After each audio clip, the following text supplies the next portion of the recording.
Good evening, everyone. It's July 14th, 2026. We'll go ahead and get started only because we've got a couple hearings that we need to get through as far as those are required at 6 o'clock. So what we'll do is we'll do the budget hearings first, and then we'll get into the meeting itself. Okay. And so the first one is the annual budget hearing for amended FY26. We'll open hearing. And with that, so the way that works is that if any members of the public want to speak to the FY26 budget, you are more than welcome to take the microphone and do so. It's always a very popular event. Everybody always wants to talk about it. So don't rush to the microphone. Take your time.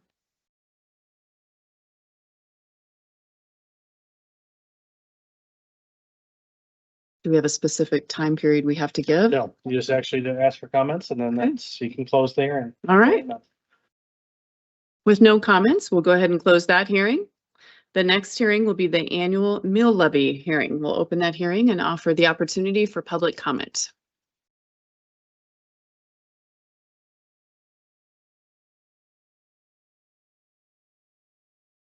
All right, with no takers for public comment, we will close that hearing.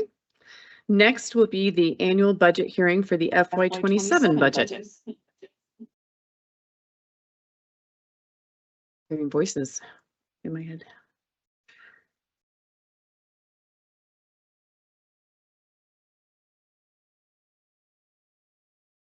All right, with no takers in public comment, we will close that hearing and we will open the meeting.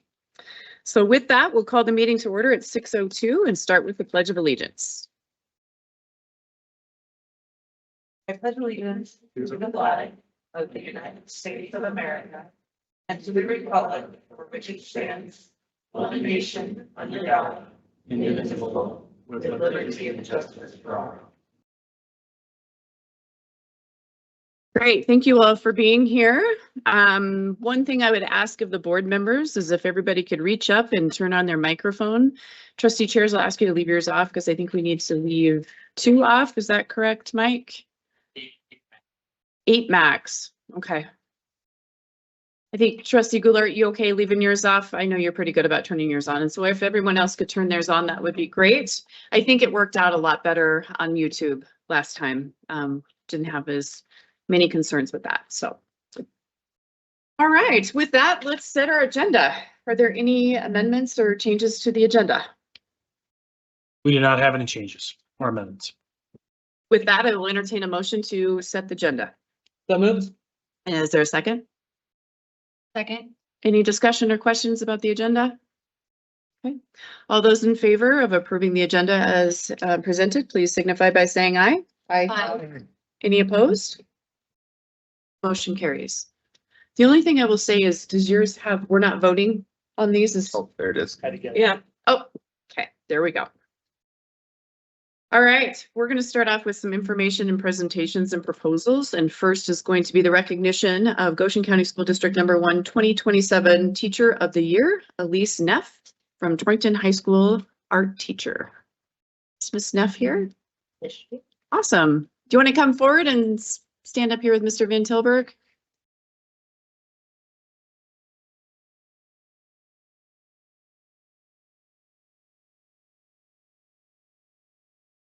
Share for a lot of reasons, so I'll give you a few. First of all, one of the things I noticed this year that she did extremely well was she built a tribe.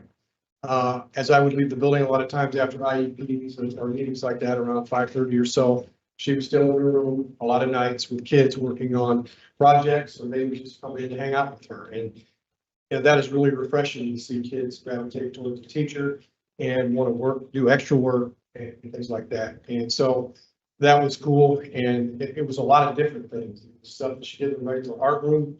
It might have been clay work, pottery work, just a lot of different stuff that she was doing with them. Also, one of the things this year that I noticed was she did a fabulous job with the APL instructional strategy that we brought in 2 years ago.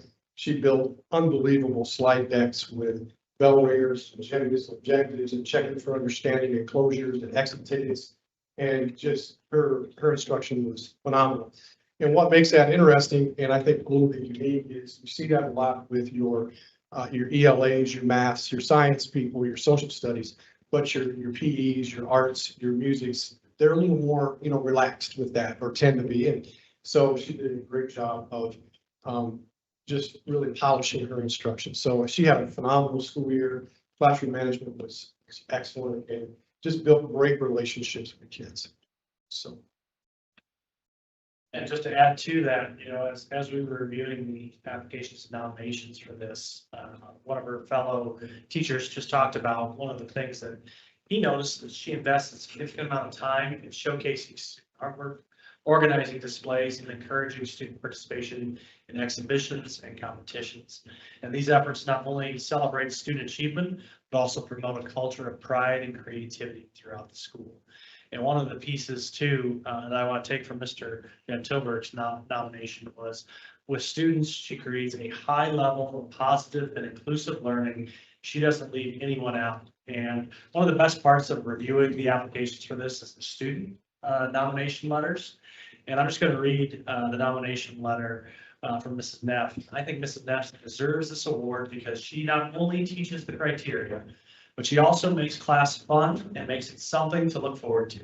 She is one of the teachers who, when she's teaching, makes it fun and gives fun facts on the side. She's also good at reining in her class when they get too loud and rowdy. She makes sure she gives equal attention to all students who need help. She is just fun, charismatic teacher, and I know I can look forward to her class even if I'm having a bad day. Like when you have that kind of nomination from a student, that says a lot. So thank you, Mrs. Neff, for everything and congratulations.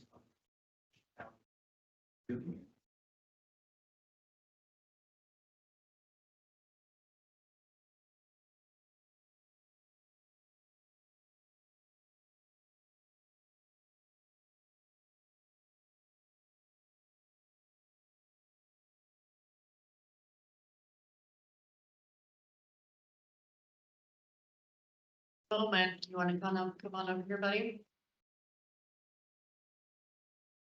I don't know about getting this to the microphone. See how this goes.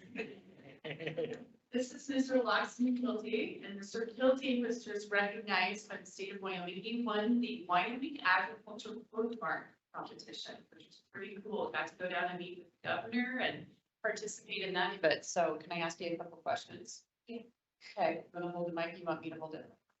Yeah. Yeah, all sure. Is this it? This is the next bookmark? Oh. Okay. What was your inspiration for the bookmark? For what was the assignment? What were you asked to do? To just draw something about Wyoming. Okay, so tell us about your bookmark.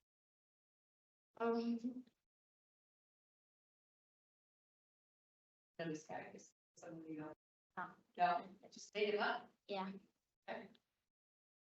So why don't you tell us about your book? I guess, I named this man John, Farmer John. And yeah, Yeah, what's the farm? Any particular? sugar beets. Nice. What was your favorite thing about winning this competition? Getting to see anything cool? Probably eating with the governor and getting the, That is pretty cool. Who's your teacher? Miss Gross. Mrs. Gross has done this competition before. Has she ever had a winner? Yeah. Class? Yeah, I think so. Anything else you want this board to know about this competition? I don't really know anything else. Yeah, you know a lot, but you don't want to talk about what you've done, but thanks for bringing your bookmark for everybody to see and for coming. Yeah, thank you guys for inviting me. So, Yep, thank you. all right.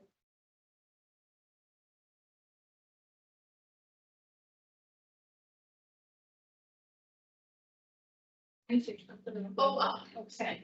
So there was just shy of 3,000 bookmarks this year, the highest amount they've ever had.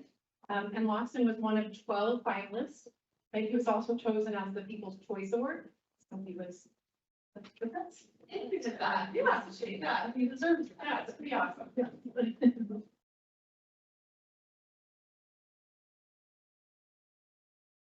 All right. And Mr. Kelsey, please don't feel like you need to stay for the whole meeting. Next is the presentation by Kathy Peters with EWC Gear Up. Kathy, just so you know, I did leave the microphone on, so you shouldn't have to fumble with that.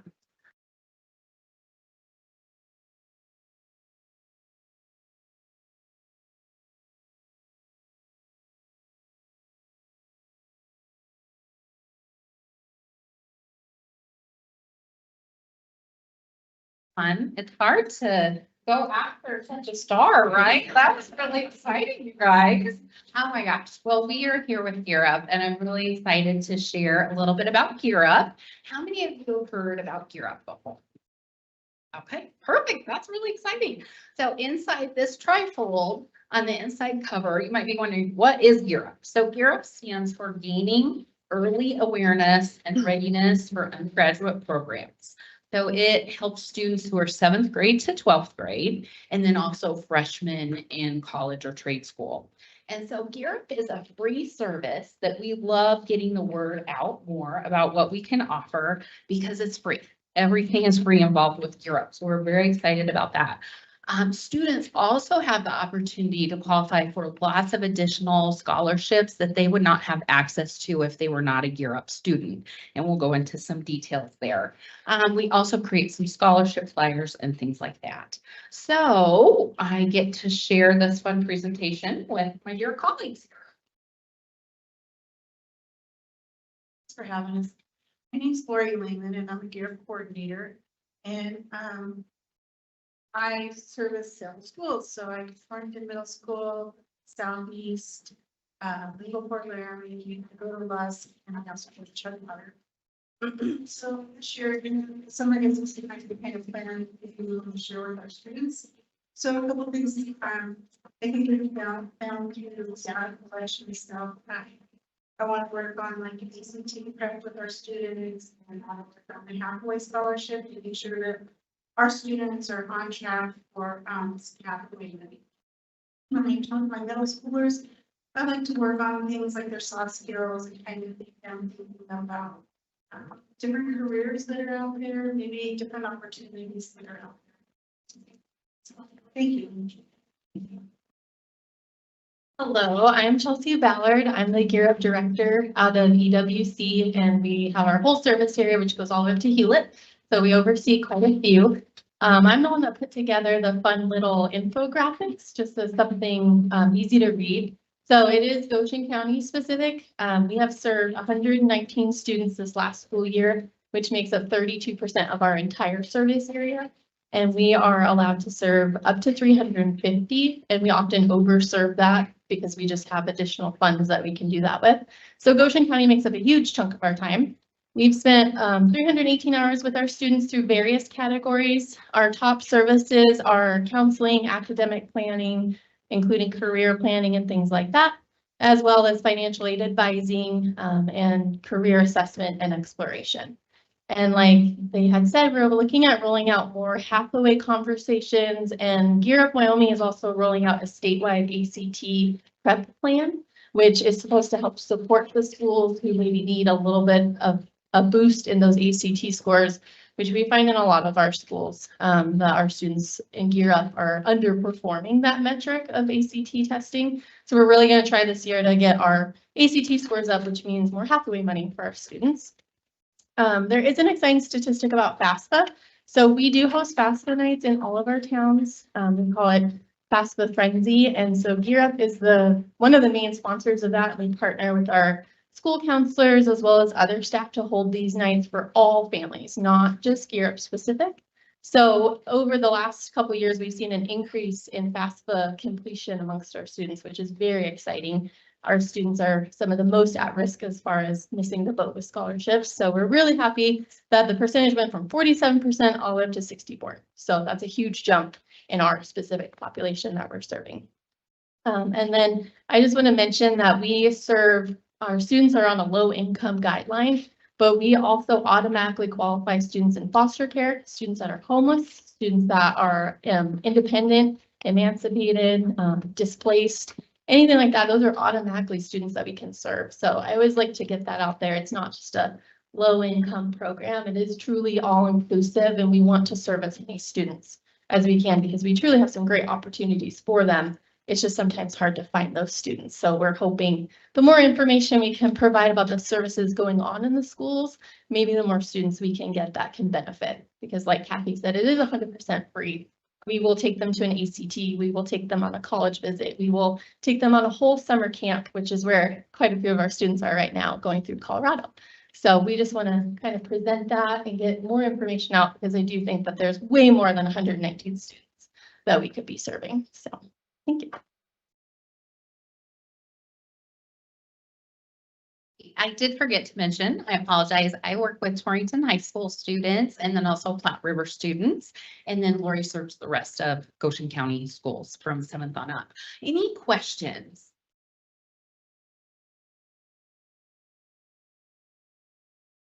My question would be, are there any upcoming deadlines that the community needs to be aware of for Gear Up? Parts about Gear Up is there's never a deadline to enroll. They could enroll right now if they were a 6th grader and they're going to be a 7th grader. They could do it right now over the summer. That way, once school starts, they're ready to go. They can enroll anytime. We, of course, like to have them as long as we can. That way, they just have more access to the information and the support. But yeah, we follow the same, FAFSA deadlines and things like that as well. Fantastic. Great question. What other questions do you guys have? In terms of students being eligible to be a part of the program, what are their eligibility requirements? So if they qualify for free or reduced lunch, they qualify. Or like Chelsea said, if they're homeless, independent, in foster care, things like that. So if parents are not, like if parents have 4-year degrees, do they qualify, their students? And so it's based on income, not on if they're a first generation student. It's income, okay. Yes, great Thank you. question. Okay.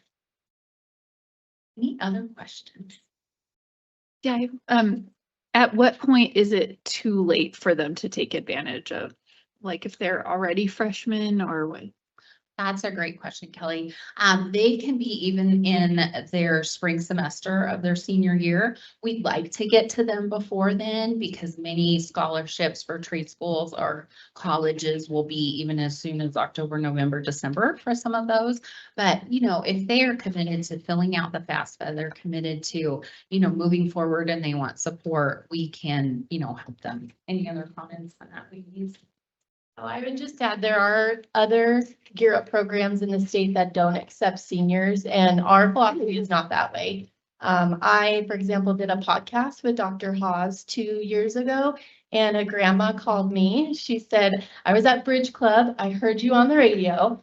My granddaughter needs your help. She is not going to college, but she's got to do something. So I reached out, and the students started coming in. She was definitely college bound. She attended Chadron State last fall, and she had not done the FAFSA. It was not a good time, but she came in every day for 2 months and we got her on her way.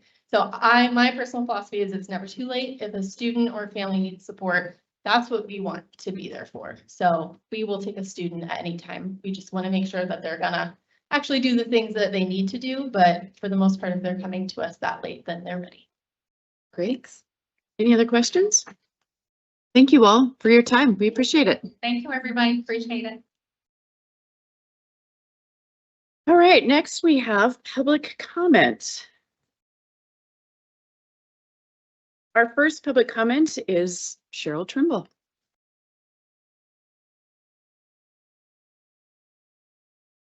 Why are you wearing a boot?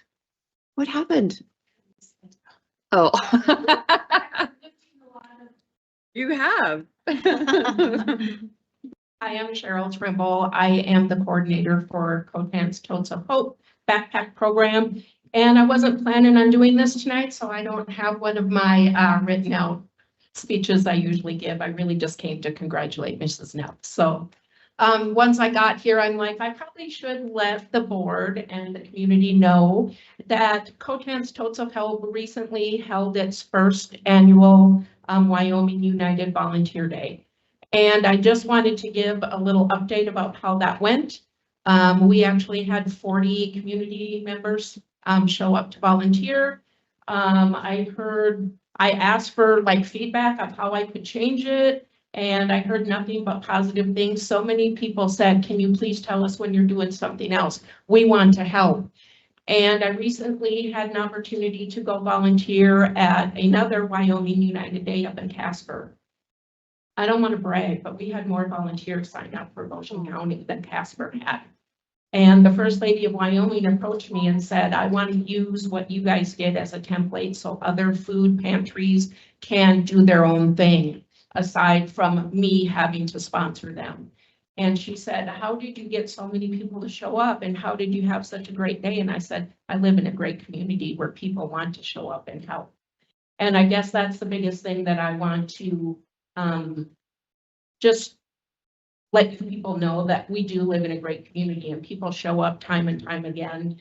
And it was a great day, and we are dispersing backpacks every other week. We give 2 weeks at a time, and families, I've heard nothing but people being appreciative that we are doing it and helping them out over the summer. So I wanted to thank the board and thank Mr. Kramer for backing me and supporting me and letting me run with it. It was a great day. If I could tag on to that, Mrs. Trimble. So I was lucky enough to be able to participate as well, but the best thing was that she allowed me to bring my 14-year-old son. And the reason that that was a cool experience is because he's 14 and he's too cool for a lot of things. But this was helping people, and he jumped into it both feet and embraced it and loved it. And so I would encourage everyone, the next time she does one of these, it was an incredible event. It could not have been more organized. Cheryl's incredible with that, but very, very rewarding as well for all of those that participated. It was just incredible. And you had a wide range. There was a kiddo there that played, Major League Baseball, and so he wasn't very old. And then you had, older individuals there as well. And it just was an amazing event. So I would encourage you to participate if you can. We packed 1,100 backpacks that day. Mhm. And before we started, I asked everyone to pause for a minute. And I said, I've had feedback from the teacher over at the high school that disperses the bags. And she said, I have to let you know what I've heard. And she said several of the students came back and said, we got grapefruits in our bag last week and we've never had a grapefruit before and they're delicious. We're hoping we get them again. Yeah. And I thought, for most of us in here, we go to the store and throw some grapefruits in our cart and don't think anything about that. But for a lot of our families in Goshen County, that's an extra that they can't afford. So if you think hunger does not exist in Goshen County, I'm here to tell you that it does. And we're doing what we can to help families. Thank you. All right, next is Rebecca Cohorn.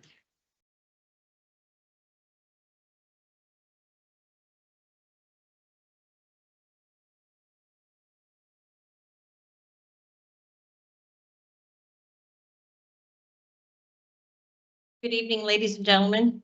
I first want to start out with some questions I have about the agenda, excuse me. Letter D on the new business. It said that district tuition this year is $23,419. And I would just like to take a moment and think about the amount of money that really is. And if we look through the other things, the things that kind of money provides, 10 students pays for Dell Chromebooks. 1 student's tuition pays for the rent on a building for Platte County. $23,000 is a significant amount of money. And I would just hope that the board, through its wisdom, makes sure that those tax dollars are spent as wisely as possible. The second thing that I would like to comment on is immediately following that letter E, the approval of the district meal prices. I'm confused. I thought that was free. I thought it was all free. Aren't we doing free? Europe said that families qualify through the free and reduced meal plan. How do they know that? We don't fill that out anymore because it's free. Okay. The third thing that I would like to address is back to the previous special meeting when the chair was not aware of their role to, that they were to enforce order. And the entire discussion regarding Robert's Rules of Order. I did a search on Robert's Rules, the modified rules. There was about 10 different ones I could have looked up, so I can understand why a certain trustee would be quite confused, as would the general public. However, continuing on soldiering on, I did find under Article 10, Section 58, with the entitled Chairman or President, one of the duties enumerated was to, and I quote, to enforce on all occasions the observance of order and decorum among the members. So now you know, and you can't claim ignorance to the fact anymore. We shall see. And I think that's about all I have tonight. I do wonder, is it 5 minutes that we have? A total of 5 minutes? Yes, ma'am. It has been 5 minutes. Because for some people it's more. And the board does not respond to the public, but you do. You do. So is it a rule or is it not? That's all I'm saying. Because if it's a rule, it needs to be enforced on all occasions. Thank you for your time.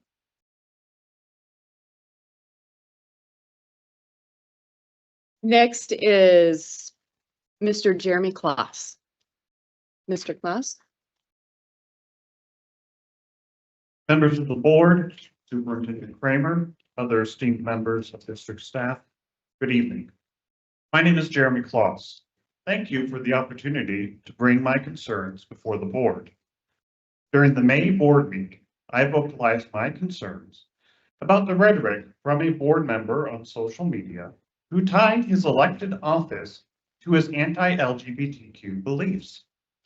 Shortly after that meeting, this board member made yet another Facebook post, this one in direct response to my comments. I would have responded at last month's meeting, but my father was in the emergency room at the time, so I apologize for my tardiness. However, some of this board member's words were so concerning to me that I feel compelled to address them here.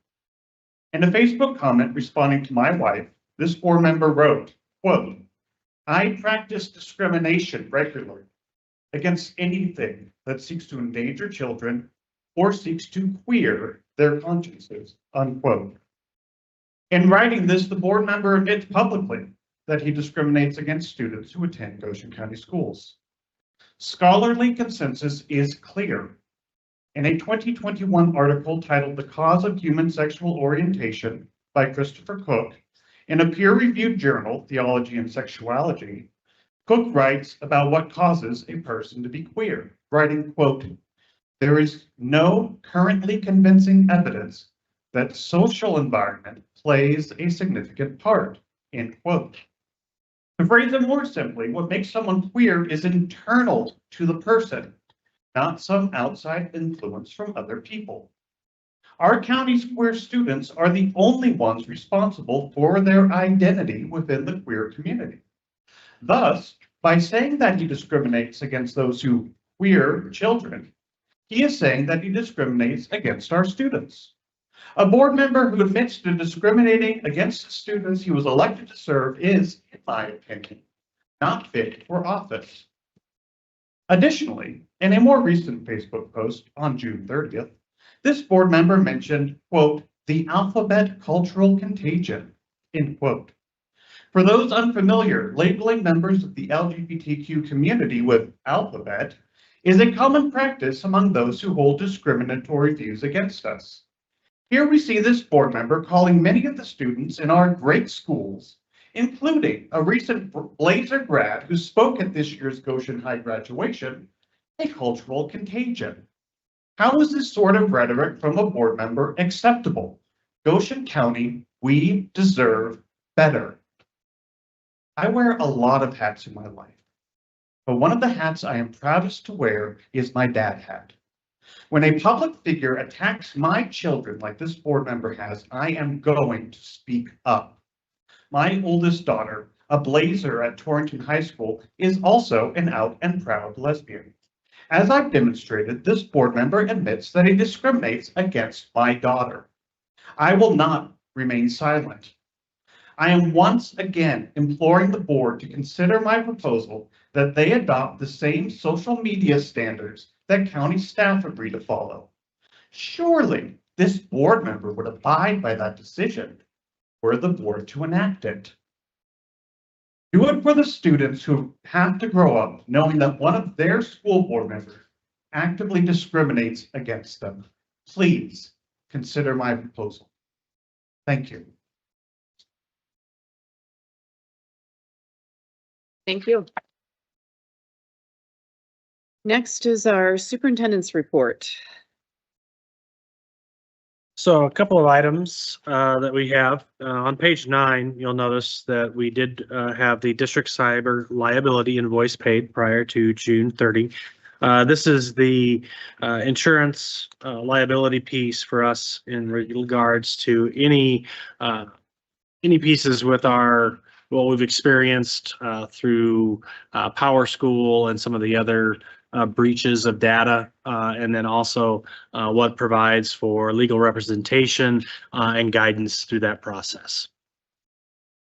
Update on staffing for this coming school year. We currently have certified positions posted for a Title I teacher at Lincoln Elementary, an academic and behavior specialist at Trail, a district speech language pathologist, and then we have classified positions also listed. We have 7 vacancies that we have listed across the district. And then we also have a Title I paraprofessional at Trail Elementary, the head cook position, a full-time cook at Lingo Fort Laramie. As I referenced the head cook position, I had updated the board earlier and want to welcome a couple of staff members to their new positions. Trish Colby is now in the position of accounts payable specialist, and Ramona Moody has moved from district food service director to the assistant business manager position. Can't get it out of my mouth. So those are some of the changes that we've had here at central office over the summer, and existing changes and openings that we have upcoming. Also wanted to share a little information from Chief Johnson. I spoke with him today. He would welcome the board members if they would have an interest. They are doing their active threat training next Tuesday and Wednesday. And board members, if they would want to reach out to him, if they'd be interested in attending that training, they are certainly welcome to. You are certainly welcome to observe what they're doing in preparation for that training. And that's everything I have in my report. Fantastic. Next is our consent agenda. Is there any desire to have any of the consent agenda items pulled? Doesn't look like it. So with that, I would entertain a motion to approve the consent agenda as presented. So moved. Is there a second? Second. Any discussion or questions? With that, all those in favor of approving the consent agenda as presented, please signify by saying aye. Aye. Any opposed? Motion carries. Next is old business. First is to consider approval of proposed revisions to District Policy 5117.10. That's assignments of students to schools. And this is our second and final reading. May I have a motion? So moved. Is there a second? Second. Thank you. Any questions or comments? Okay. All those in favor of approving the proposed revisions as presented on the second and final reading, please signify by saying aye. Aye. Any opposed? Motion carries. Next is to consider approval of the proposed new administrative regulation 3 to District Policy 3641.30. This is the school bus scheduling and routing as presented on the second and final reading. May I have a motion? So moved. Is there a second? I'll second. Thank you. Any discussion or questions about this one? Okay. All those in favor of approving the proposed administrative regulation as presented on second and final reading, please signify by saying aye. Aye. Any opposed? Motion carries. Next is to consider approval of proposed revisions to District Policy 5113, which is the student attendance. This is also presented on second and final reading. Is there a motion? So moved. Is there a second? Second. Thank you. Any further discussion or comments? Okay. All those in favor of approving the proposed revisions as presented on the second and final reading, please signify by saying aye. Aye. Any opposed? Motion carries.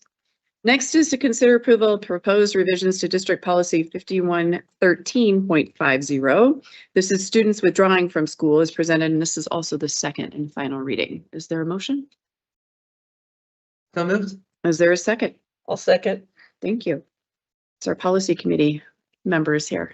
Any comments or discussion on this one? Okay. All those in favor of approving the proposed revisions as presented on second and final reading, please signify by saying aye. Aye. Any opposed?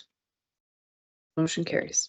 Next is to consider approval of proposed revisions to District Policy 5131.70. This is the interscholastic athletics and school activities as presented on second and final reading.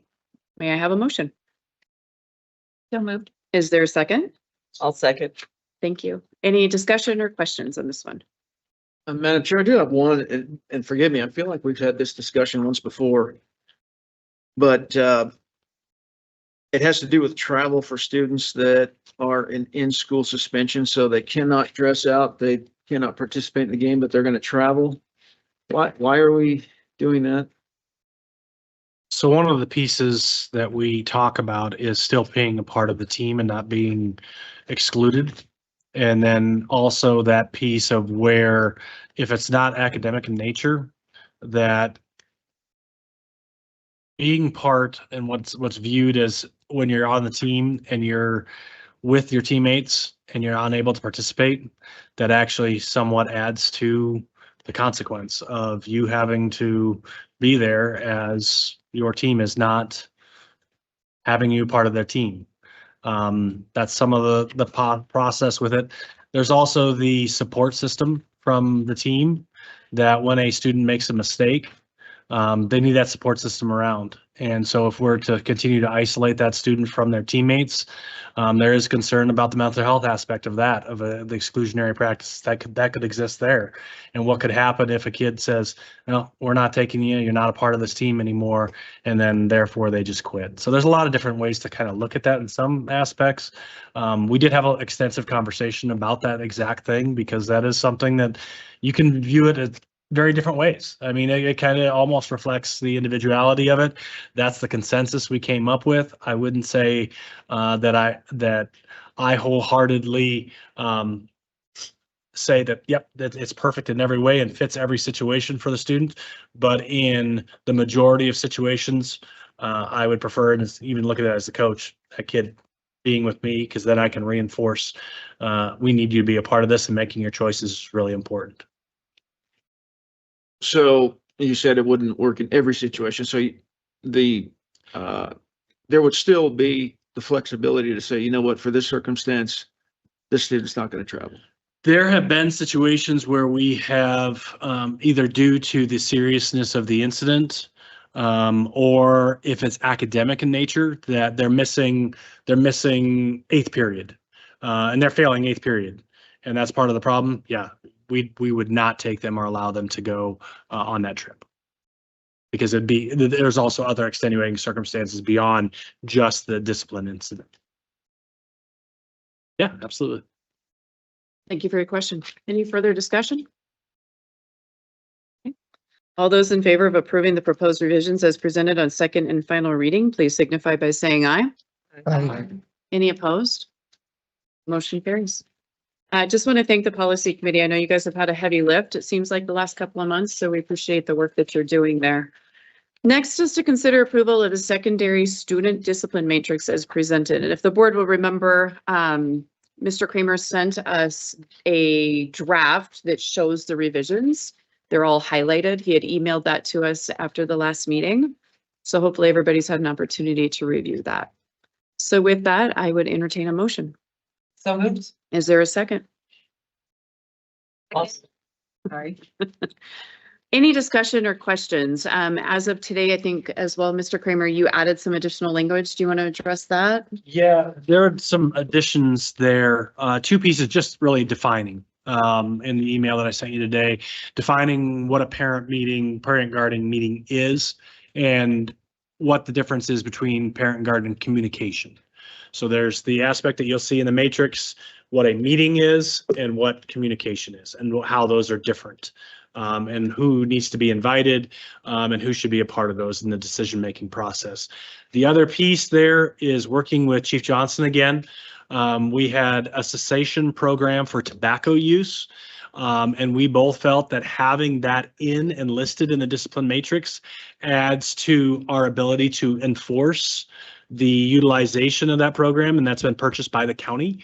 And so it is free for us as the school district to have our students participate in. And so when we have a student that would participate, or excuse me, would be found to have brought or used tobacco on school premises, that would be part of the consequence, is completing that program. And that's listed as the NOT program. And I think there's other information, but NOT is what it stands for. And Mr. Kramer, I would assume that this process of revising the discipline matrix was something that was discussed and, for lack of a better word, approved by the administrators, and they're on board. So all the administrators and I took a day after school was completed in this exact room, had a conversation on every item, every consequence, went over them. There were some, through some of their experiences last year, there were some suggested changes. Also, there were some suggested language changes that we had and made throughout the process of last year, where we're taking notes, because it's discipline matrix is a guidance document and by no means perfect in every way, and definitely had, as you can see by the amount of highlighting, some changes that we made from the previous year. But yes, the administrators were all involved in that process. I appreciate the collaboration, and it's good that we're learning what works and what doesn't and revising that. So any other questions or comments? All those in favor of approving the secondary student discipline matrix as presented for inclusion in the student handbooks, please signify by saying aye. Aye. Any opposed? Okay, motion carries. Next is new business. Marcy, it's your moment to consider the approval of the amended 25-26 budget. I'm assuming you want an opportunity to present that. I just have a few highlights to share. Okay. Madam Chair, members of the board, the amended budget is included in your packet, page 74. I'm going to highlight just a couple of items here. What happens is statutorily, if a fund has expenditures that exceed the budget, it's necessary to amend that budget. The only amendments that are here are a result of additional revenue in particular funds. So we have an increase in general fund and the BOCES fund. Those are highlighted on page 75. You can read them. I'll walk you through what's here. General fund, we are needing to amend both the tuition, $1,250, increase that $100,000. We can decrease operating building services by $100,000. The decrease there is a result of our insurance premium coming in at a lesser rate than initially projected. And then the architectural engineering services needs increased. We didn't have a budget there, and that's where we have funded insurance repairs. And then there was an additional $245,000 that was transferred out to other funds. That being the $25,000 to Capcom and the additional funds to food service. So general fund increasing $345,000. Looking through, revenue is coming in higher by $379,000. 35,000 or 35,750,000 was our budget, and it's projected to complete the year fiscal year 26 at 36,129,000. That's funding those additional expenditures. Special revenue is not an increase. It's just necessary to recategorize some funds between instruction, instructional support, and general support. Major maintenance is fine. Capital construction, just an increase for that transfer from general fund that was approved last month. Looking here at food service, we need to recategorize some of our expenditures. The increase is that additional transfer of 70,000 in revenue, no increase in expenditures.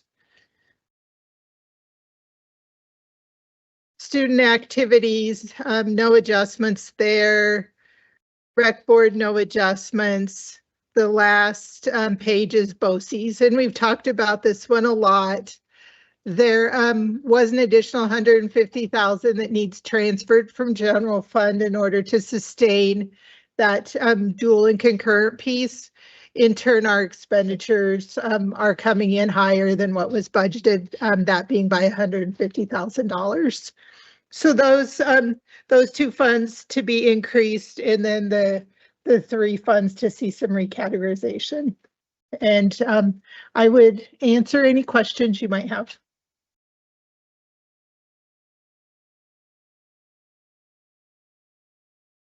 Mrs. Gates, in regards to the BOCES, so that decrease was tied to the property tax reduction, correct? Correct. With the new silo, does that help cover any of that? Because those are technically instructors, right? You know, this is a perfect segue into the budget for fiscal year 27 that I'm going to ask that you approve as well. There are two pieces with that BOCES fund. There is an additional pot of money that the legislature has set aside for dual instruction. We don't know what Goshen County School District's share of that money will be, but we should receive some additional funds for that. The other piece is dual instruction is anticipated to be part of the silo. So in looking at next year's budget, right now I do not have a transfer from general fund going to BOCES. So in regards to that, and you may not have an answer to this, but is that a set amount that the district will get for the concurrent enrollment, or is that based on like student enrollment? I'm anticipating what it will be an allocation. It could be based upon number of students taking advantage of those courses. It could be based on district expenditures. That's one of the pieces that the Department of Education is still working through the rules and what that may look like. So for this coming year, will that look like a reimbursement then, or will we have that number before the school year starts? You know, sorry, I'm really putting you on the spot with these.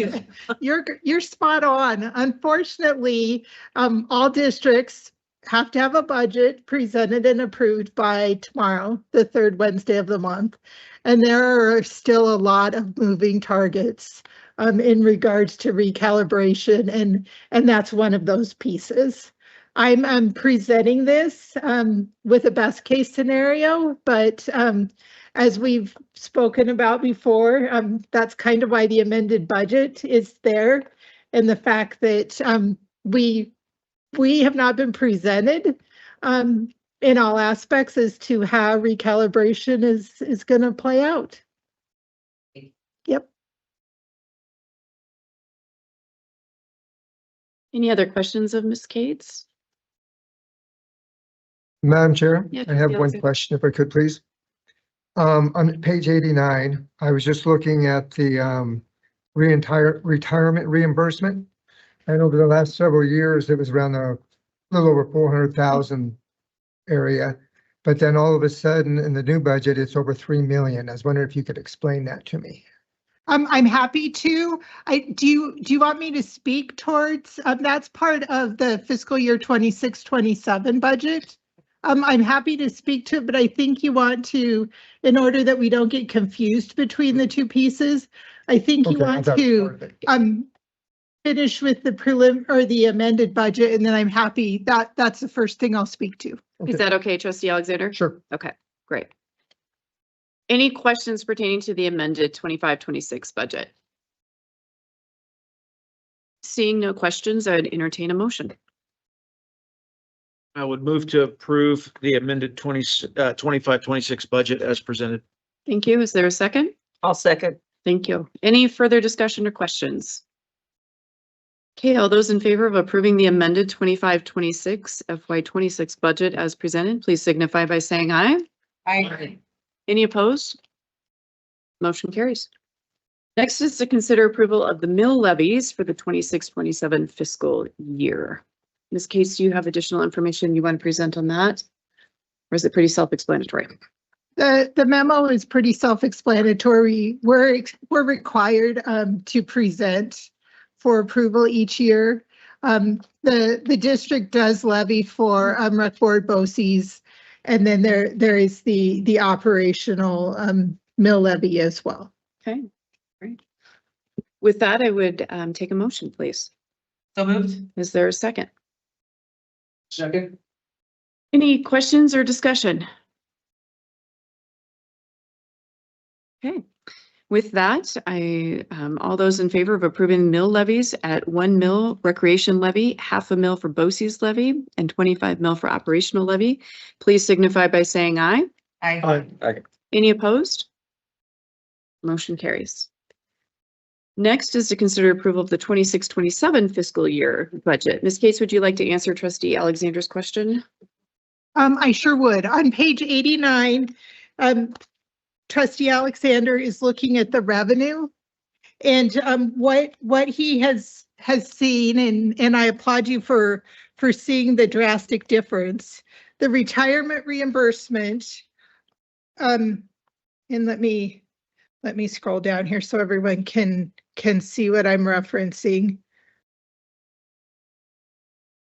The retirement reimbursement down here at the bottom of the state sources, we budgeted $447,264 for fiscal year 26. We are ending the year fiscal year 26 at $432,700. And I'm budgeting in the far right column for fiscal year 27, $3.1 million. As part of recalibration, they changed the way the districts receive reimbursement for retirement. Fiscal year 26, we received 2.25%. And in fiscal year 7, they have changed the retirement to 15.19%, of which the district will receive that directly from the Department of Education on a monthly basis based upon our submittal of salaries. So what recalibration did was they wanted to see that districts were exactly receiving and using that 15.191% for retirement. Does that make sense? Yep. That's out. Okay, so if we go back here, and I'm not going to read through this in total, but I do want to share a few places. Trustee chairs alluded to the silo. We have in this budget $10.9 million funded out of the silo with $1.1 million available. That money gets held in a like an instructional silo reserve account. They had a particular name for it, but the hope is on January 1, when we go to the state health insurance plan, that the 6% subsidy that we pay for retirees will be able to use some of that silo money that's remaining. If we don't use it all this year, it essentially rolls into next year. It's reserved for that instructional purpose. The other items that I want to share down here at the bottom, we, or I am estimating cash reserves be, $4.41 million. That's 15.3% of, the fiscal year 26 foundation guarantee with the budget that's being presented. Cash reserves can be up to 30%. What I want to focus on is, when we completed the preliminary budget, the anticipation was that we would be deficit spending or using cash reserves up to $600,000. The budget being presented tonight, we're only using $300,000 of cash reserves. That is an increase.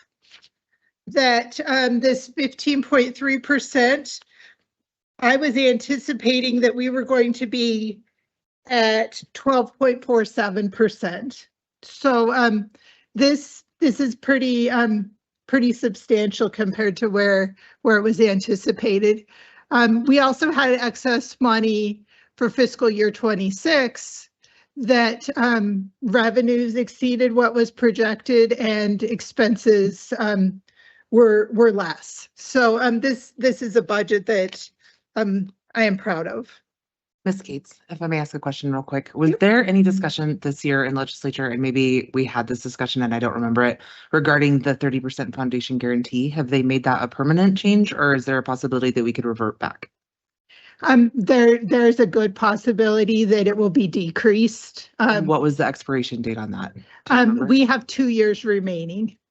And it will decrease back to?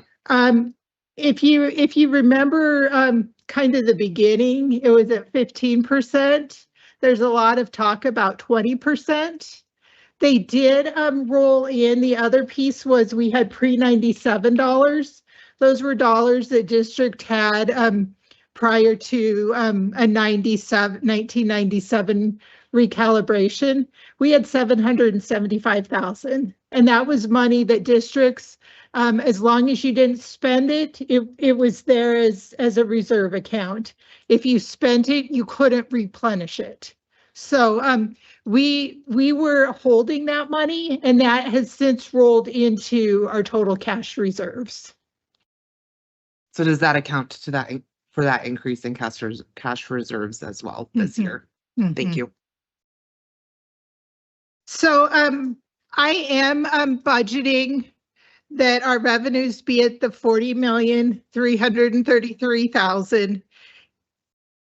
For the most part, most areas are very similar or pretty static. Our assessed value is going up slightly. Trustee Alexander, he already caught the significant increase in retirement. Our foundation payment is a result of recalibration, and we do look to be losing a few students. Our foundation payment being down about $500,000. It's not significant.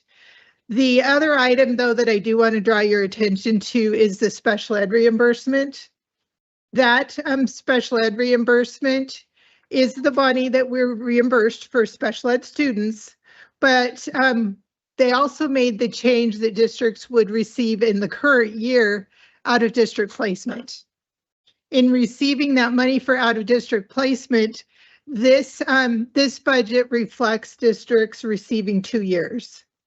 So we're receiving fiscal year 26 placements plus fiscal year 27 placements. That's the reason for that increase from 6.4 to 8.2. Looking through, there are, you know, our budget is really very static. We did have the significant increase in salaries. Our retirement changed. Health insurance, we did not drastically bring in more employees or less employees. Just a few items that I do want to touch on. If we go over here to the next page, the dual enrollment, $260,000. Trustee chairs, that is the line item for the dual enrollment expense that we anticipate becoming part of the silo. We did increase our gifted and talented. We took a part-time person to full-time. Thus, there's an increase there. And if we go to the instructional support area, we had a K-12 mental health grant. That was a 2-year grant that is expiring as of June 2026. We did keep those people, and they will be funded half special ed, half general fund. That's the reason for the guidance line right here increasing from 641,000 to 730,000. We also see the same increase in psychological counseling. We didn't have anybody there before, and we have kept those people. We have a significant increase in curriculum, improvement of instructional services. We have some consumables for Great Minds, the math curriculum. And then we do have some Study Sync ELA textbooks that would be purchased. So there's an increase there. And dollar-wise, it's only $80,000. Percentage-wise, it looks to be significant. Instructional facilitators, we are moving all of our instructional facilitators to general fund. They're classified as coaches and become part of the silo. Because of that, they're being moved from Title IV to general fund. The last area that I want to focus on in general fund is the staffing that Mr. Kramer alluded to. There's an increase in the staffing for the business office. Adding the assistant business manager, reallocating with the accounts payable specialist. The intent is that when we look at the financial statement, the audit for fiscal year 27, we should not have any sort of notations or findings for dual control. That we should have people in place, and that will disappear. So I appreciate the board's recognition of that. Lastly, under reimbursable transportation, we've already talked, but there is an increase in the professional technical services because we did add the camera purchase that was approved in June, $380,000. Looking down here at the bottom, the transfer to food service is $550,000 and a budget of $40,633,000. That's the $300,000 from carryover. Before I move to the other funds, are there any questions on general fund? Yeah, Ms. Cates, I may have misheard this, but you were talking about special ed reimbursement that we're being reimbursed for 2 years. How do we know, what if what we need is more than what we're being reimbursed for that second year? What will happen is the out-of-district placement, we're supposed to receive that quarterly based upon actual expenditures. So we'll receive actual for FY26. And then as we make our expenditures through FY27, we'll receive those quarterly, as opposed to waiting until the following year to receive actual. Okay, thank you.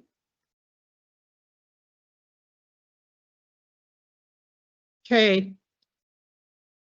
The funds are in here, and I'll just walk through them briefly.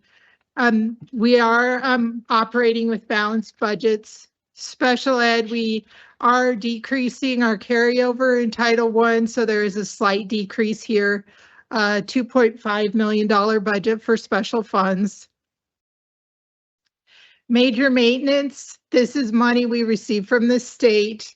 The allocation is based upon square footage and years, age of our buildings, $3.3 million there. Capital construction, we have the one capital construction project. This is $1.6 million for the Lingle High School HVAC project. Food service, this is the one fund that doesn't show balanced. Food service operates as an enterprise fund, and in operating as an enterprise fund, this is the one place where we record depreciation, and we also have some commodity expenses. Depreciation is a non-cash expense, or recorded as a non-cash expenditure.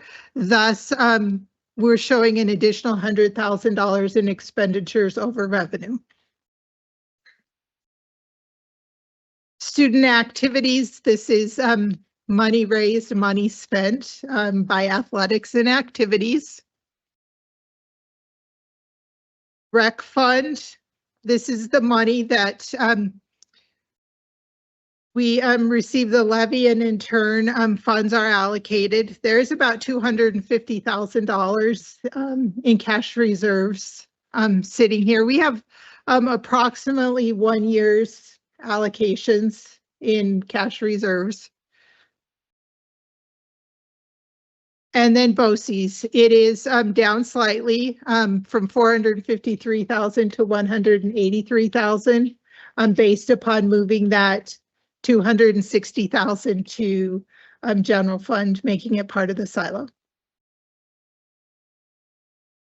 Are there any questions on those other funds?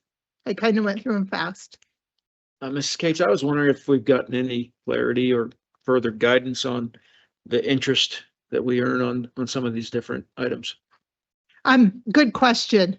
The guidance is such that we are losing 50% of our interest earned on the general fund. At one time, they were going to take 50% of all funds, and there was a lot of heartburn. You know, between the activity funds, that those are funds the kids have raised, to the rec fund and the BOCES fund that are there for particular purposes. We will continue to see the interest in all of the ancillary funds that can earn interest. Special funds and food service can't earn interest. The general fund, with that foundation payment, we will only technically receive half of that interest. Okay.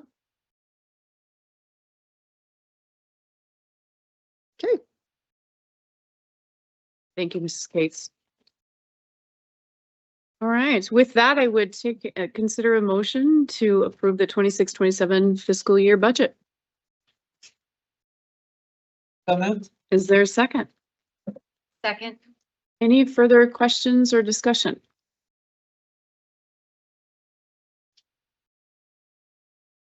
Nope. Okay. Thank you, Mrs. Cates, for your presentation and your work on this. We appreciate it. All those in favor of approving the 26-27 fiscal year budget, please signify by saying aye. Aye. Any opposed? Okay, the motion carries. Next is to consider approval of the district student tuition for the 26-27 school year. This is to approve the student tuition rate of $23,419. Is there a motion? So moved. Is there a second? Second. And just to be clear, this tuition is calculated based on a Wyoming statute that specifically tells us that we use the district's total amount of prior year's operating cost divided by the district's prior year's average daily membership. So it's not a number that we just come up with. But any questions or comments about the tuition? Madam Chair. Oh, yes, Ms. Cates. This tuition is just assessed and used when students from outside of Goshen County wish to enroll in Goshen County schools. Thank you for that clarification. That's an important distinction. Trustee Sharp, did you have a question? I did, Madam Chair. I just wondered, do we have people that take advantage of this? or utilize this? I haven't really actually heard. We've never had a student in my tenure I just wondered. pay for tuition, no. I just wondered. Thank you. Any further discussion or questions? Okay. All those in favor of approving the district student tuition for the 26-27 school year, please signify by saying aye. Aye. Any opposed? Motion carries. Next is to consider approval of district meal prices for the 26-27 school year. These are to increase adult meals and a la carte item prices only. May I have a motion?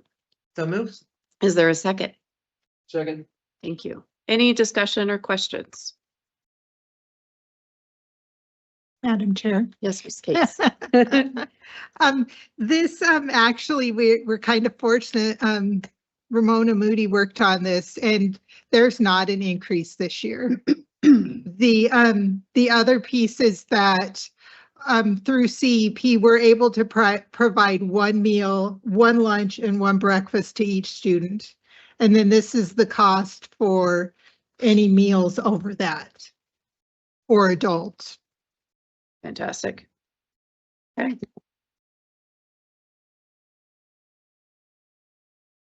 Any further discussion or questions? Okay. All those in favor of approving the district meal prices for the 26-27 school year, please signify by saying aye. Aye. Any opposed?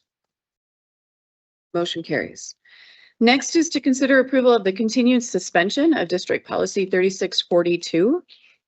This is the free and reduced price food services, given that we have the CEP. May I have a motion? So moved. Is there a second? Second. Any discussion or questions? Again, this is just to continue the suspension of that policy, given the previous approval of the district's participation in CEP. With that, all those in favor of approving the continued suspension of District Policy 3642, please signify by saying aye. Aye. Any opposed? Motion carries. Next is to consider approval of the district gate admission prices for 26-27 school year. So this is to approve maintaining the gate admission prices at the rate of $5 per person, excluding district students and employees, and $25 per year for the annual admission pass per District Policy 3651.10. May I have a motion? Thank you. Is there a second? A second. Any questions or discussion? I just have a quick question. So I didn't realize it's $5 for everyone, no matter if it's a child or do young children get in, even if they're not district students, like from other districts, do they get a reduced rate or it's $5? Okay. Babies, It's $5, yes. babies. I don't know. It just. I've that's literally what I never thought. seen them charge for a baby. Okay. Thank you. It includes pre-K age children too. I don't know if that makes it any better, or makes you feel better, Trustee Okay. Steinbach. Any further? I have been asked if there's a military discount, like we've been asked senior discount. I don't know how we would manage No. that. Well, I think the $25 per year, $25 for every activity, you go 5 times to Yeah. the entire year, it's paid for. I think it's still pretty darn good deal. And I just remind the public that those funds are used, for officials and other costs associated with that event or sports. So. Any other? Can't say our fees are better than Nebraska. to the east. Yes, they are. Any other questions or comments? All those in favor of approving the district gate admission prices for the 26-27 school year, please signify by saying aye. Aye. Any opposed? Motion carries. Next is to consider approval of the purchase of replacement student computers for District Policy 3420. This is to the tune of $201,432.90. This will come from general fund. May I have a motion? So moved. Is there a second? Second. Any questions? Mr. Herbert is here. If anybody has any questions about it. My only question is, how often do we do this every year, or how often do we do this? Yeah, this reflects rotation we build where it would be every year. These would last a 5-year cycle. So, but this purchase would be every year. Okay. Good question. Any other Yes, Madam questions? Chair, Yes. in the description, says we're gonna be giving this hardware to third graders. And I guess I wanted to have a discussion with the board about how we feel about whether or not it's time to have that discussion about giving these devices to third graders, or whether it's a good idea to continue giving Chromebooks to third graders. Boy, that's a, I think that would actually be a larger discussion A at the large state level. discussion. Well, in the state level, since they've actually required us to have computer skills taught at every grade level. And so if we are not inclined to have devices, we would not be following state expectations of preparing students for computer science. That's part of the basket of goods. So in order to me, for if again, it actually goes back to the recalibration conversation also, because and I don't know if you had a chance to watch some of that discussion, there was discussion around technology funding and those type of things, and around screen time and all of those pieces. The challenge is they've already put in place, there's an expectation for us to teach it. So they need to go back and say, no, we no longer have the expectation that schools need to provide education on computers and computer instruction or computer science. So just to be clear, then, by statute, we're required to provide third graders with, whether it's Chromebooks or not, devices of that sort. Right now, Kevin, you may speak to this too, on the computer science instructional expectations for the district to provide that instruction. So when the computer science standards were passed, I guess probably 2-3 years ago, something like that, like there is an expectation that there are levels of computer science taught down into the lower grade bands, including K2, 3, 5, 6, 8, and so on and so forth. Obviously 6, 8, that looks more like coding and things like that. Like we have classes and things like that at the elementary level. Some of them are more basic. It's like understand like at a very basic level, like on and off, and like security measures and things like that, like password protection and things like that. So, I mean, there are skills that are needing to be taught at that level. In addition to that, and that's a recent change, a year or so ago, but obviously typing was something. YTOP assessments, that literally just last year was the first year, not this past school year that just ended, but actually, no, maybe it was this past school year that ended. YTOP used to require in third grade that all students were assessed in writing, which at that level is, typing, and there's expectations around, all that. All of their testing is YTOP tests, and even a lot of our screeners are done electronically and digitally.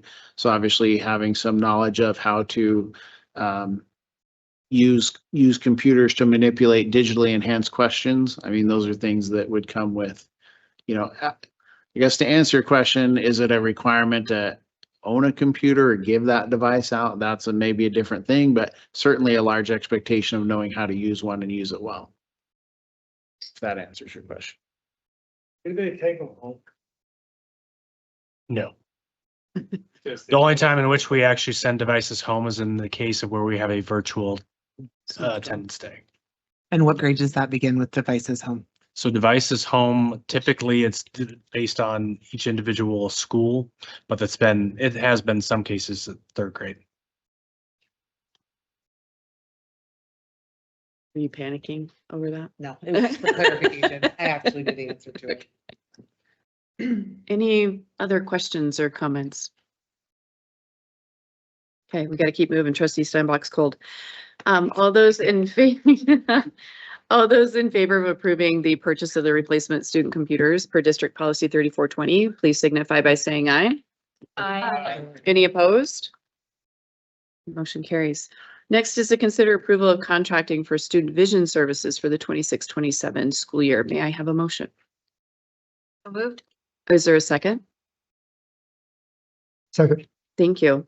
So just to clarify, this is contracting with Solient Health LLC for the specialized student vision services. It's not to exceed $25,080. Any questions or comments? All those in favor of contracting approval or contracting for the students' vision services for 26-27 school year, please signify by saying aye. Aye. Any opposed? Motion carries. Next is to consider approval of contracting for individual student counseling services for the 26-27 school year. This is specifically for student number 4515. May I have a motion? So moved. Is there a second? I'll second. Thank you. Any discussion or questions? All those in favor of approving the contracting for the individual student counseling services for the 26-27 school year, please signify by saying aye. Aye. Any opposed? Motion carries. Next is to consider approval of intergovernmental agreement for the school resource officer.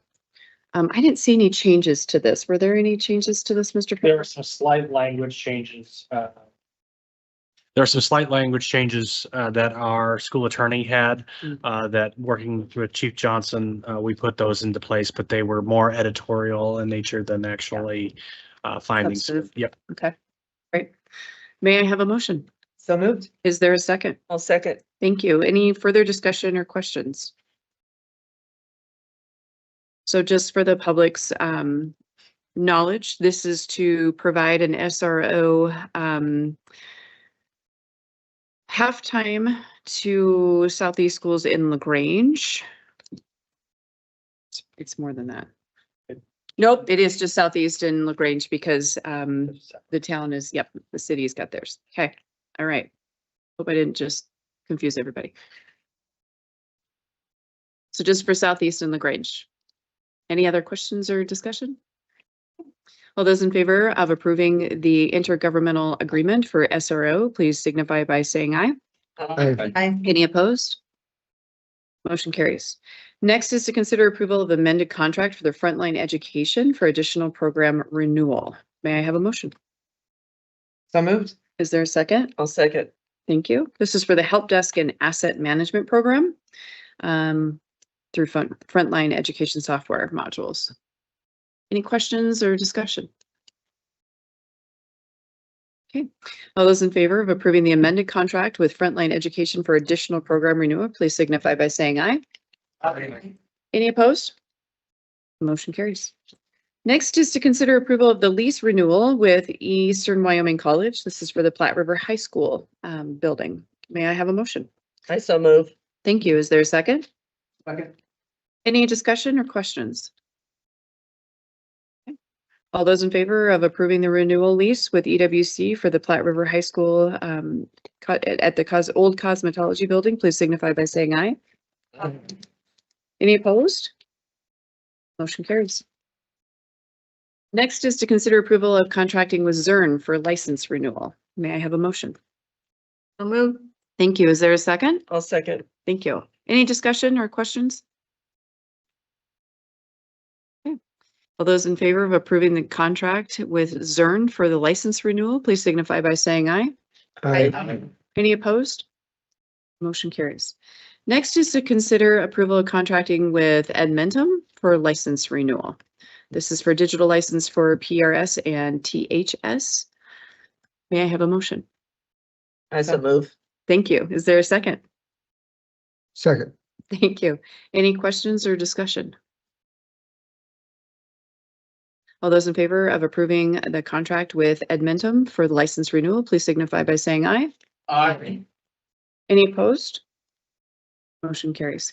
Next is to consider approval of contracting with Renaissance for license renewal. May I have a motion? So moved. Thank you. Is there a second? I'll second. Thank you. Any questions or discussion? This is for the renewal of our Sabres and Star licenses. All those in favor of approving the contract with Renaissance for license renewal, please signify by saying aye. Aye. Aye. Any opposed? Aye. Motion carries. Next is to consider approval of contracting for administrator professional development services. This is with Crafted Consulting LLC for 7.5 days for administrators. Is there a motion? So moved. Thank you. Is there a second? I'll second. Thanks. Any questions or discussion? Okay. All those in favor of approving contracting for administrative or administrator professional development services with Crafted Consulting, please signify by saying aye. Aye. Any opposed? Motion carries. Next is to consider approval of contracting with McGraw-Hill for student sync digital subscription. This is for district secondary English teachers. May I have a motion? I so move. Thank you. Is there a second? Second. Any questions or discussion? Madam Chair, Yes. I just want to get this clear. This is a 6-year commitment for $106,000, correct? But we're paying half of it this year and half of it next year. I understood that correctly? Yeah, so essentially, as opposed to trying to pay that all in 1 year, we had the option to split it up into like a 50-50 and pay half of it now and half of it later. And so we opted to do that as opposed to pay 106,000 basically in 1 year, Okay, essentially. So yeah, that's correct. But But it is a 6-year. it is a 6-year digital Okay. commitment, yeah. Thank you. Any other questions? Does the 106 cover the 6 years? Yes, Okay. yes. That's what I was understanding. It was for 6 years. That was 106. Any other questions? Okay. All those in favor of contracting with McGraw-Hill for the Study Sync digital subscription, please signify by saying aye. Aye. Any opposed? Motion carries. Next is to consider approval of contracting with Franklin Covey Education for Professional Development. This is for services and materials for the 26-27 school year. May I have a motion? So moved. Is there a second? I'll second. Thank you. Any discussion or questions?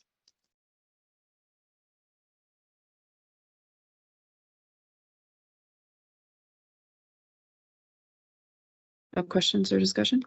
Okay. All those in favor of approving contracting with Franklin Covey Education for PD, please signify by saying aye. Aye. Any opposed? Aye. Okay, all those in favor of contracting with Franklin Covey Education for PD, please signify by raising your hand. All those opposed, please raise your hand. Great. Thank you. Motion carries. Sorry, Lorraine, did you get all that? Perfect. Okay. We made it through the agenda. Next is board topics for discussion. Does anyone have anything they would like to discuss? Madam Chair. Yes, Mrs. Scrumpy. I wanted to address, we've had a couple questions about Robert's rules modified, and I just wanted to clarify. I did want to find out if that was published somewhere. Online, it looks like different institutions or boards or groups have their own like published modified rules, but if you're looking for the specific guidance that says that this can happen, it is actually in Robert's Rules of Order, the full book, under section 4921 regarding procedure in small boards. And so I just wanted everyone to know that that is why it can be kind of hard to find. It's not published anywhere online. It is actually in Robert's Rules of Orders. It's in your book that you have in section 49. And just, I guess, one thing that I wanted to point out, it's supposed to streamline our meetings, but we can also kind of pick and choose like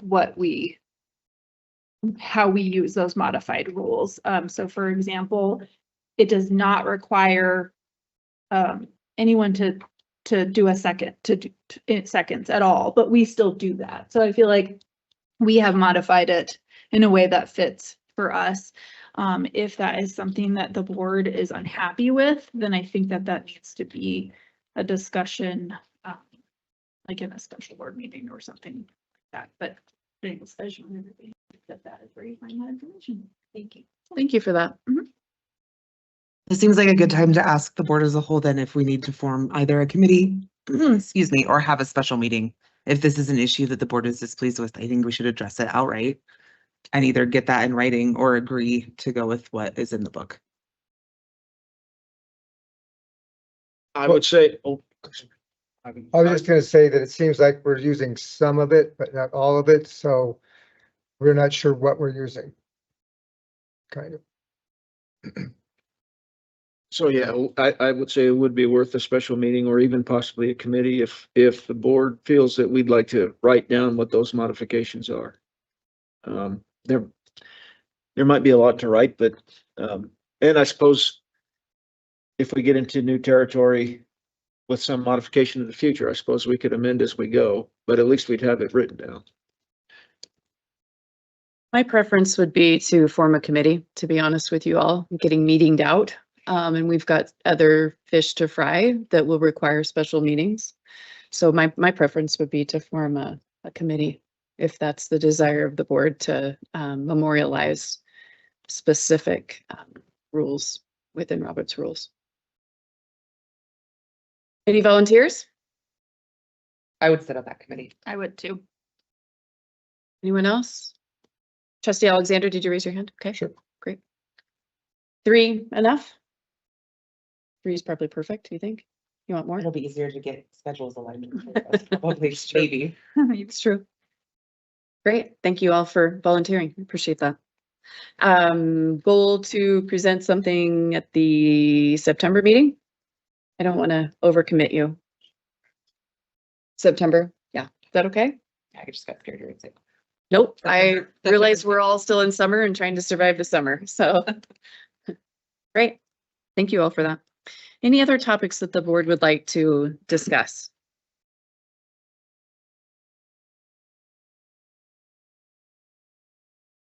Okay. Well, fantastic. All right, so for future meetings, we have the annual back to school in service. I just don't want to talk about going back to school already. For district staff, which will be Monday, August 10th at THS, and lunch for all staff and families will be hosted by the board. More information will be provided on that. And oh, you got more information already? So as it reads, hosted by the board, it would be great if we could have, and I realize with some schedules, it's just not going to work, but assistance in serving the meal that day. So we can provide that opportunity for our staff to have board and administration, which would include myself, in serving that meal for that date. Kevin, am I missing anything else on that? We reached out to the principals as well. I've heard back from a couple of them. They would be willing to, and myself in this case would also be happy to help serve in that capacity. But yeah, if we had a few more people to help out, that would be wonderful. So I'll look, I plan on wearing a very nice apron to serve that. So yeah. Are we done with baseball by then? No, but you know. Are you we're ever? still going? Actually, we should be. We Okay. should be. Okay. Yes. I'd be happy to help with that. So is there a student back to school one also, or is this the same thing? Each This is school. ju- This is just the staff one. This is the staff return. But is there going to be a? Typically, that's at each individual school. Yeah. Southeast does one. Does Torrington, does THS do one?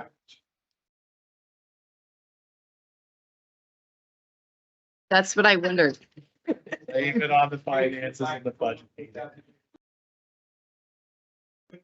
Catch up with all that, because I would be happy to do it. We've had, actually, I know 1 or 2 of the banks that's done it periodically.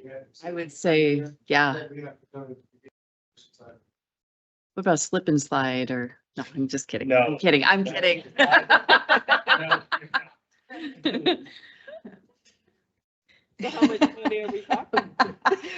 Just Along throw those some ideas lines, out there. is the district still participating in the program that allows people to donate beef? And can we talk a little bit about that? Because I had some people ask me about it and I thought we still were, and I still am unsure. Do we just have them call Central? Yeah. So if we Well, could they just- did call Ramona. Now what do they do? Okay. We'll still have, for right now, Ramona be the contact. I just And nominated you. can you store over the summer? Do you have enough so we can just bring you cows whenever? No. Well, you No, can bring her the beef. no, don't No, Holy cow. Contact Ramona first. There are a lot of details in between there. Do not bring an animal to central office, please. So the answer is yes, we're still doing farm to or farm to school, but the best thing is to contact you, Ramona, at Central, and you can work out the details. Fabulous. Thank you. Fabulous. No. I'm glad you mentioned that. Not to my office. It's a new challenge. We're gonna bring animals to Mr. Kramer's office. Senior prayer. We could stick it at his house. He's got a backyard. Ooh, senior prank ideas would be fun. Any other topics that the board would like to discuss? There is one thing, Mr. Van Tilburg, if you don't mind me putting you on the spot. Do you have the dates and times for the APL training in August?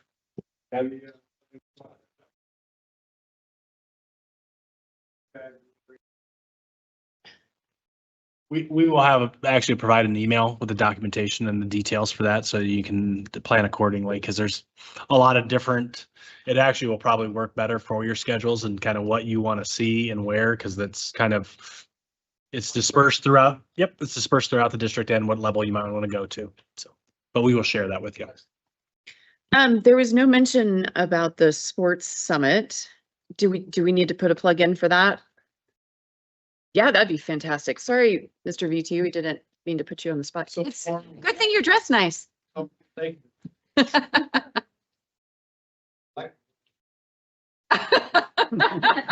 No one could be like Mr. Daly. He is. We're meeting tomorrow morning at 11 a.m. on that committee to, I think, further discuss loose ends. We've had great participation and discussion because last year, a lot of this was done by Mr. Bartlett and myself. We've divided and conquered. It was a big task. And so we're going to get more updates tomorrow. Mr. Bartlett and I will be meeting with Dr. Haas tomorrow for lunch to kind of firm up what, our things going to look like at EWC in terms of rooms that we're going to use and the auditorium. We've got a number of speakers already lined up.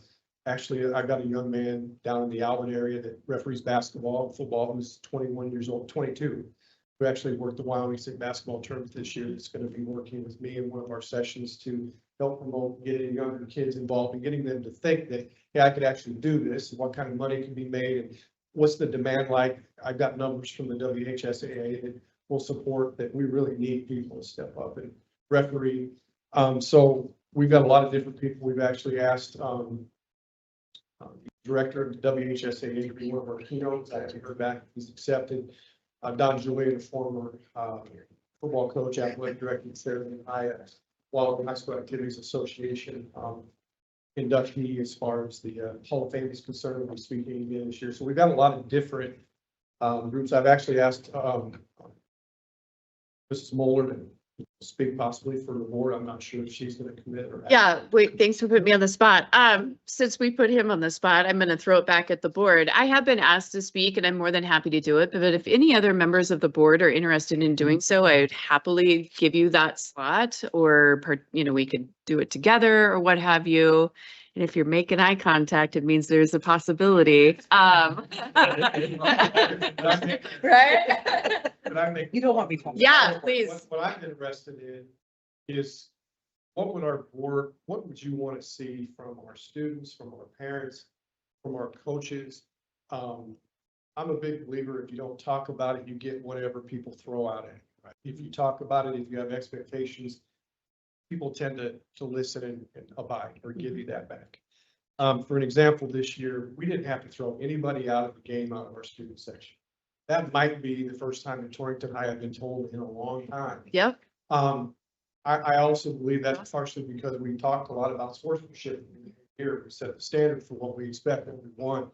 Were our people perfect? No, but it was a whole lot better than I saw in year one of my time at Torrington. So I would love to see somebody or a few board members participate in this and set that tone for what we want from the school district for sportsmanship. The WHSAA wrote a beautiful article after we had our summit that went statewide. We're the only school district that I'm aware of in the state that does this, and we needed to. And I think there's probably some others that are getting on board, but they're coming back again this year, the WHSAA, to support this, to participate in this. and to help us, lead the charge here in Goshen County. So we'd love to have you as a board. It doesn't have to be Lena, but any of you. I've even pressed up on Mr. Kramer to help spread that word with coaches, because we've had discussions about, when we're up 35-0 with 2 minutes left in the football game, why aren't we throwing 80-yard passes? Why aren't we running ISOs, off the tackle and trying to eat the clock a little bit to shorten the game and not try to embarrass anybody? I mean, these are conversations that need to be had from a sports standpoint. So anyhow. Are you presenting at that sports summit? Maybe we're still hope planning. that- Oh, yeah, that'd be great. No, there are a number of things. Yeah, yeah. Mr. Van Tilburg and I have talked a number of things, I mean, there's all aspects. You see it from the parent side, you see it from the athlete side, you see it from the administrator side, from the coach side. There are a huge amount of variables, and, coaches have a difficult job, officials have a difficult job, and our kids do too, when they're participating. The stress level that they have is significant, and trying to figure out how to balance all those and then also be appropriate representatives of our community. The date, and I don't know if you did say the date, I may have missed it. It's August 21st is the date that we have set for that. I appreciate all the work that's gone into it. It's a great thing, and it just keeps building, and it has a lot of support, and appreciate Mr. Van Tilburg's work on this. Just to put a plug in, EWC has been phenomenal. They're going to be feeding our kids again this year. I'm not sure if it'll be exactly what they did last year, but I mean, our kids, there were spare ribs, there was pizza there. I mean, it was phenomenal. We'll start lunch at noon. We'll start the programs at 1 in the auditorium, but I mean, Dr. Hawes has made this a priority to get kids on his campus, and he has welcomed us like I've not seen any organization for a high school before. So we talked about maybe moving it to Torrington High, and I was like, you want to keep treating us like that? Heck no. So they've been wonderful. Yeah, if any of the board members are interested in even splitting the time with me, that would be great. I will be moving my daughter into college that evening, and so I would greatly appreciate the help. Can I ask a quick question? Yeah. One of the things when you asked about what the board members would like to see, I don't know, and you might have already addressed this. This might be part of some of the presentations, but I've seen a big problem with social media and how students, I think that's like the biggest issue, where students from one town will say something on social media, and, I mean, the kids know all those places to go and see that. Is that part of what you address? Could be. And this is why and I agree with you. Had something like, I'll mention, there's a school in our conference, the THS, and the not get along. Yes. Say who. You're an issue, and whatever you're playing, there's always the drama leading up to. Yes. Or after, and there's, and we're just better off not entertaining that stuff. It doesn't make us look good. It doesn't help the future. I mean, it's like, play the game, leave it on the field. Let's move on. Yeah. And I think that would be great. I do too. Not sure I want to do it, but I'm. Yeah. We just canceled. 11:30 tomorrow morning.